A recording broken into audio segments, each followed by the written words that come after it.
Welcome back. We're in the gun room for another optic review. So full disclosure, I was provided this scope by the manufacturer. This is a CVLIFE 6 to 24 by 50 Bear Power, as it's called. Not really too sure about the name, but that's what they call it. But anyway, they contacted me about reviewing one of these. I said, you know what, sure, why not? We'll take a look at it here on the hide and see if it will, see how it does, see what all you're getting. So this is a little less than 300 bucks from a few different sources that I've seen online. So just a quick unboxing here and go over some of the brief features, and then we'll take it back to the hide and we'll do some tracking tests and see how the erector is set up, as well as I'll get you guys some still shots through the glass and show you how well light transmission is and clarity. So let's get knock some stuff over here on the gun bench while I'm moving everything. But here is, and this is how it was sent, in a completely white box, no like advertising or anything on it, just a complete generic white box. But 6 24 by 50, so it includes a scope, mount, lens covers, a couple of batteries, Allen wrench, lens cloth, and a manual. So illuminated reticle, variable 6 to 24, exposed tactical turrets, fast focus eyepiece, fully multi-coated, waterproof, shockproof, fog-proof, all that good stuff. So objective lens, let's see, 50 millimeter, 35 mil on the ocular. Elevation range, 11.6 mils by about 7.3 mils for windage. Field of view at 100 yards. It just said field of view setting distances at 100 yards. Eye relief, about 4 inches. We will put that to the test and see if that's accurate. Most of the time, this is over-exaggerated in budget optics from my experience. Field of view at 100 is 18.3 inches. Diopter adjustment plus or minus 2. Length is about 14.5 inches. This is a 35 or 34 millimeter tube, so should have fairly decent light transmission provided the glass is okay. It is kind of hit and miss with your budget-minded optics, but you never know. We could be surprised. 1/10 of a mil click values, so this is a mil radian scope. And here is a picture of the reticle. Now, when I first seen this, I was pretty impressed. I do like that type of reticle. I love the Christmas tree style reticle. It's so easy to use and usable. I mean, if you just get a basic understanding of how they're set up.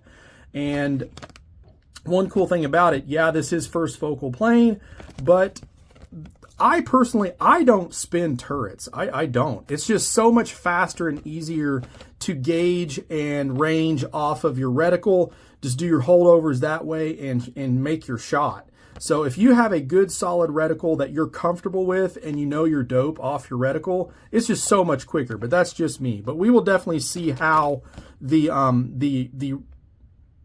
adjustments are in this. It does apparently have a 0 stop, so that's pretty nice. So first use a wrench provided, so it's an internal mechanism. 3 set screws around the cover until you can easily remove it. Loosen 3 fixed screws, the black 0 stop ring, and remove it. Place the turret cap on top, tightening those screws after calibrating the 0 point. Loosen the 3 fixed screws around the turret again and remove the turret cap. Rotate the 0 stop ring to the slide when locating the protrusion. So it's probably about like most of the other ones that I have used. They're pretty easy to use. They're simple and they work. So, but let's see. Guarantee the highest quality service. 1-year warranty provided by CVLIFE. However, the warranty does not cover loss, theft. If you experience any product problems, you can contact customer service on Amazon. Yeah, so I would be venturing to say you're probably wasting your time trying to contact CVLIFE. You'd probably get a better experience if you did have a problem getting a hold of Amazon. But with that said, let's see what all we got. So there's our Allen key, our 2 batteries. That's cool. Lens cap. Looks like a throw lever, so that's nice. It's a nice addition. Cleaning cloth, about a dime a dozen. Does come with a sunshade, so that's nice. And here's the scope, and I'm assuming these are the rings, so set that box out of the way. go ahead and take this out of the plastic. It does have a little bit of weight to it, I will say. It definitely doesn't feel, you know, overly cheap. So, I mean, that's a good sign. Let's take a look at the rings, see if they're in count. I don't know. You know, they could probably... I've definitely seen a worse pair of rings included. So, I don't know. You could probably use those if you didn't have a set of 34 mils already on hand. Maybe get you by. But let's see here. Okay, there's our illumination.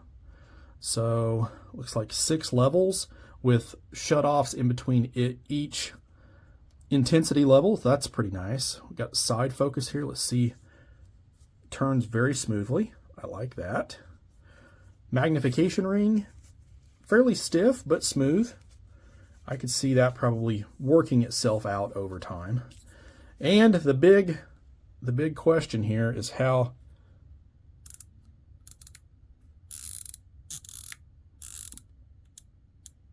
I've definitely felt worse.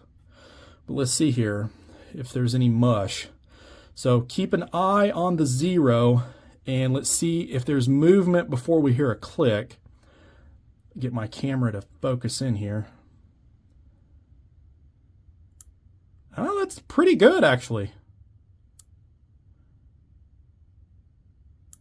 That's actually not bad, guys. I have definitely seen a lot worse.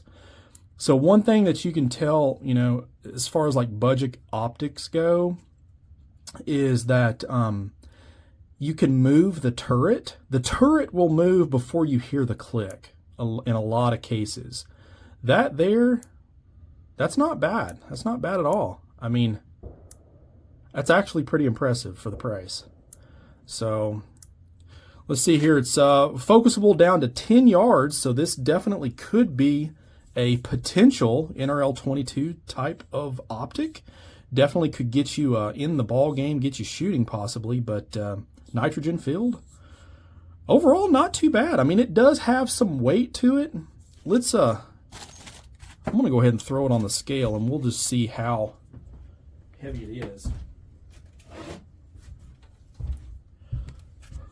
Let's see here. Fire this thing up. Get it zeroed. So, 1 pound, 14 ounces on my scale. So, that's about typical, I guess, for this type. But this is a 6-24, so a decent magnification range. Man, I tell you, I'm fairly impressed with the clicks. I'm not going to lie. Let's see. This one is your windage is lockable, so that's kind of nice. But let's see these, I guess, since we're looking. Get my camera to focus in on that.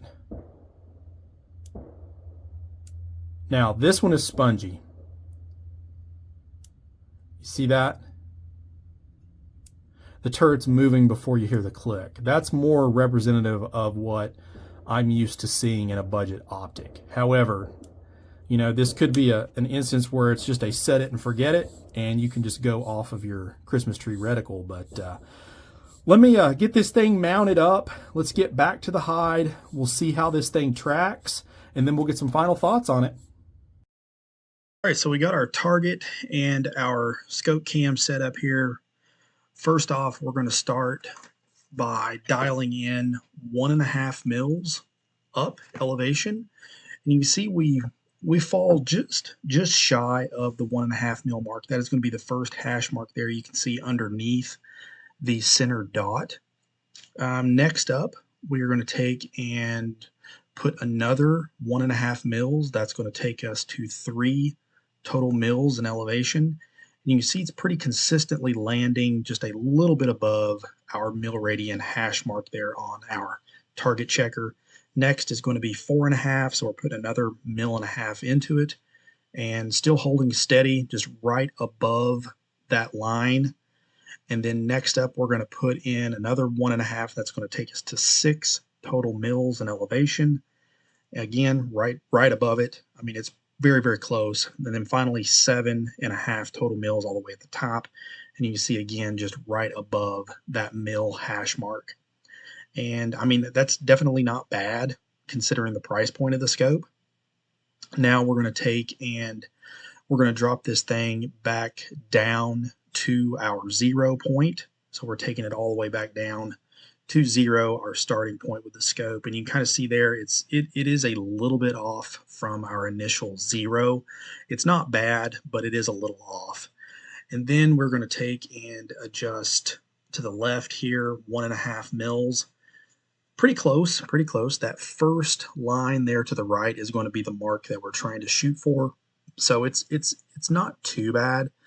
And then finally we're going to take it back to 0, and then we're going to go to the right, 1.5 mils. Now this side is completely off. As you can see, it's basically almost off the staging area completely. We need it to be towards that first left hash mark. So that one does not jive at all. And then finally back to 0 again. And kind of the one thing I was wanting to check was, you know, how accurate is that, the stadia and the hash marks on the reticle itself. So we're going to put our center dot at the mil mark. And you can see we're trying to hit the first hash mark on each of those sections, and it's fairly close. The reticle is pretty close as far as its graduations go. So this definitely would probably be a scope where you would want to probably set it and forget it. You could definitely adjust and get your dope just off of the reticle, but we're going to take it back down to 0, and you can see we fell right back to 0 that time. So there's definitely some variation with our elevation and our windage, but that's kind of to be expected for a scope in this price range. Okay, so I ran down and I grabbed this target, and just to kind of give you some backstory on this, we did level up this target, and we also leveled the jig that I'm now using with my scope testing to make sure that that is level. Now you also have to make sure that this target is set at 100 yards if you're doing MOA, or 100 meters if you're doing mils, which I did. So as you can see, whenever we were going through the turret tracking, if you look at the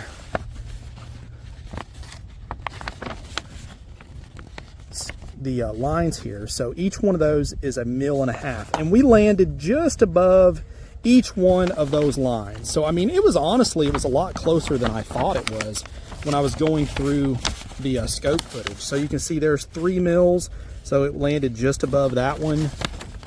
Here is 4.5, so it landed just above that one. And here is 6, and then finally 7.5. It was pretty close on the 1.5 windage, right and left.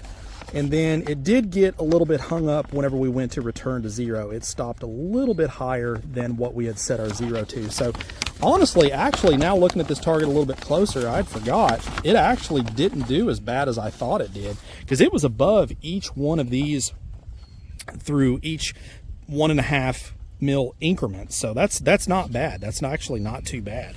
Definitely go back and check that out. But I'm going to roll in some still shots. First one is going to be at 12 power at 110 yards. And, you know, I can tell you guys, this is definitely not the clearest glass, but it's not the worst.